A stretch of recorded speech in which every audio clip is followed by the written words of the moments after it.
मैं बात कर रहा हूँ राष्ट्रीय राजमार्ग पर पड़ने वाले टोल टैक्स की। और आज मैं आपको बताऊंगा कि आप किन तरीकों से टोल टैक्स की जो रकम होती है, जो भारी भरकम रकम होती है, उससे छुटकारा पा सकते हैं।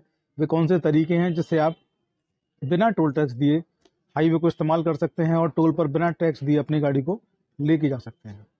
जी हाँ, वीडियो बहुत ही इन्फॉर्मेटिव, बहुत महत्वपूर्ण होने वाला है। आप लोग बने रहें चौधरी लीगल एसोसिएट पर। थंबनेल देख करके और वीडियो स्किप करके ना देखें और इसके बाद सवाल ना पूछें। अगर आप स्किप करके वीडियो देखते हैं, थंबनेल देख के सवाल पूछते हैं, तो माफ़ करिए, आपके किसी भी सवाल का जवाब नहीं दिया जाएगा। आप पूरा वीडियो देखिए। आपको वीडियो देखने के बाद लगता है कि कुछ रह गया है, आप सवाल पूछिए। अगर जो कुछ रह गया है तो उसके बारे में आपको जानकारी दी जाएगी। तो वीडियो शुरू करने से पहले मैं Pratik Chaudhary advocate, Chaudhary legal associate पर आपका हार्दिक स्वागत, अभिनंदन करता हूँ। इसके साथ ही मैं रिक्वेस्ट करता हूँ, जिन लोगों ने अब तक चैनल को सब्सक्राइब नहीं किया है वो सब्सक्राइब कर लें। नए और पुराने दोनों व्यूवर्स से मेरा आग्रह है। इसके अलावा आप हमें फेसबुक और इंस्टाग्राम पर भी फॉलो कर सकते हैं, शेयर कर सकते हैं। आईडी से हमें डिस्क्रिप्शन के बॉक्स में उनके लिंक आपको मिल जाएंगे। तो मैं आपको बता दूं कि जो हाईवे होते हैं, हाईवे एनएचआई जो होता है, national highway authority of India, उसके अंदर हाईवे आते हैं। वो हाईवे के निर्माण करती है और तमाम कंपनियां हाईवे के निर्माण में उसका सहयोग करती हैं, सहयोगी होती हैं। निर्माण कंपनियां जो होती हैं, जो निर्माण करती हैं हाईवे का भारत सरकार के साथ मिलकर, वे कुछ समय तक टोल टैक्स वसूलने का उनको प्रस्ताव दिया जाता है, ऑफर दिया जाता है, एग्रीमेंट होता है। और ये जो टोल टैक्स होता है वो इसलिए होता है कि किसको हाईवे को बनाने में जो खर्चा आया है वो खर्चा अपना ये ले लें। जब खर्चा कंप्लीट हो जाएगा तो उस टोल टैक्स को बंद कर दिया जाएगा। ऐसा इस अनुबंध में, एग्रीमेंट में लिखा भी जाता है। लेकिन आमतौर पर होता नहीं, ऐसा कभी देखा नहीं गया। दिल्ली में डीएनडी फ्लाईओवर जो था, जो टोल टैक्स था वहाँ पर, वो बंद हो गया था। लोगों ने बहुत विरोध किया, मामला कोर्ट तक गया और दिल्ली हाई कोर्ट को उसमें ऑर्डर करना पड़ा कि अब ये डीएनडी फ्लाईओवर जो है उस पर जो टोल टैक्स है उसका टोल टैक्स नहीं लिया जाएगा। तब जा करके वो रुका, वरना लोग वहाँ जो वसूली हो रही थी, अवैध वसूली हो रही थी, उसमें लगातार लगे हुए थे। तो ये भी एक ऐसा ही मामला है। मई 2021 में national highway of authority of India NHAI ने एक नोटिस जारी किया, एक आदेश जारी किया, जिसमें उन्होंने स्पष्ट रूप से लिखा कि जो टोल टैक्स हैं, टोल बूथ जो है, सॉरी, टोल टैक्स का मतलब यहाँ मेरा टोल बूथ से है। टोल बूथ जो है, उन्हें टोल बूथ से 100 मीटर पहले एक येलो लाइन बनानी पड़ेगी। और येलो लाइन जो होगी वो इस बात की सूचक होगी कि इसके बाद इस टोल बूथ की सीमा प्रारंभ होती है। और टोल बूथ के पहले 100 मीटर पहले जो एक येलो लाइन बनेगी, उस येलो लाइन के अंदर आप हाईवे से जा रहे हैं, आपको टोल बूथ दिखाई देता है, उस येलो लाइन के अंदर आप एंट्री कर जाते हैं तो आपको टोल टैक्स देना पड़ेगा।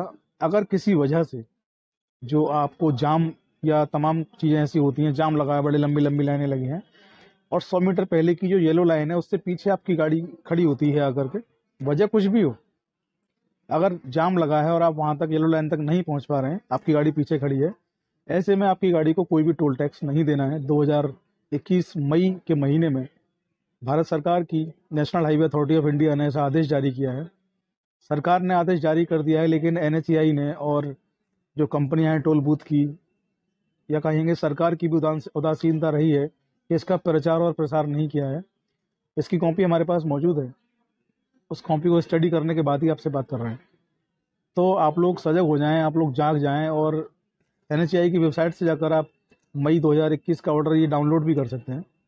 और आप लोग येलो लाइन उनसे पूछिए अपने टोल बूथ से कि येलो लाइन कहाँ है, और येलो लाइन अगर जाम रहता है वहाँ पे तो आप उनको एक भी पैसा चार्ज मत करिए। अगर वो आपके खिलाफ कंप्लेंट करते हैं, आप उनके खिलाफ कंप्लेंट करिए। एनएचएआई का हवाला दे करके आप उनसे बात कर सकते हैं और आपको उनको बिना टोल टैक्स दिए आगे जा सकते हैं।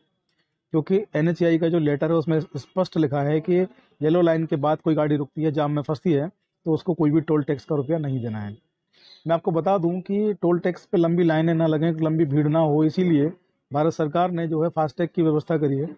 फास्टैग का मतलब ये है कि वहाँ बहुत हाई सेंसर के कैमरे लगाए गए हैं। वो आपके जो फास्टैग गाड़ी के होते हैं उनको कैच करके आपकी गाड़ी को जाने देते हैं। इसका मकसद केवल ये है कि टोल बूथ पर जाम ना लगे, जाम की स्थिति ना हो। टोल बूथ पर किसी भी तरीके से कोई भी जाम अगर लगता है, चाहे वो किसी की भी गलती हो, आप येलो लाइन के बाहर खड़े होते हैं, आपको 1 रुपया नहीं देना है। मैं फिर कह रहा हूँ, आप अपनी गाड़ी हाईवे से टोल बूथ से लेके जा सकते हैं। तो आज का ऑर्डर बड़ा महत्वपूर्ण है। मैक्सिमम वीडियो को शेयर करें, मैक्सिमम लोगों तक जाने का जानकारी को पहुंचाएं, क्योंकि एक आम आदमी भी और एक कोई भी आदमी, भारत देश का कोई भी कॉमन पीपल भी, अगर आप बस में भी सफ़र कर रहे हैं, रोडवेज की बस में या किसी गाड़ी में, प्राइवेट वाहन में, तो उसको भी टोल टैक्स देना पड़ता है। अगर आप बस में हैं तो उस बस के किराए में उस टोल टैक्स की रकम पहले से ऐड की गई होती है।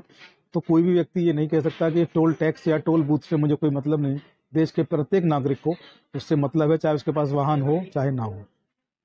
तो इसका विरोध करिए, भारत सरकार का जो आदेश है इसको फॉलो करवाइए, प्रचार प्रसार करिए, वीडियो को मैक्सिमम लोगों तक पहुंचाइए, लोगों को जगाइए। मैंने अपना काम कर दिया है, अब आपका काम बाकी है। आप शेयर करेंगे, वीडियोस को मैक्सिमम लोगों तक पहुंचाएंगे, तब आपका काम पूरा हो पाएगा। आज के वीडियो में इतना ही। बने रहिए चौधरी लीगल एसोसिएट्स के साथ। जय हिंद, जय भारत, नमस्कार।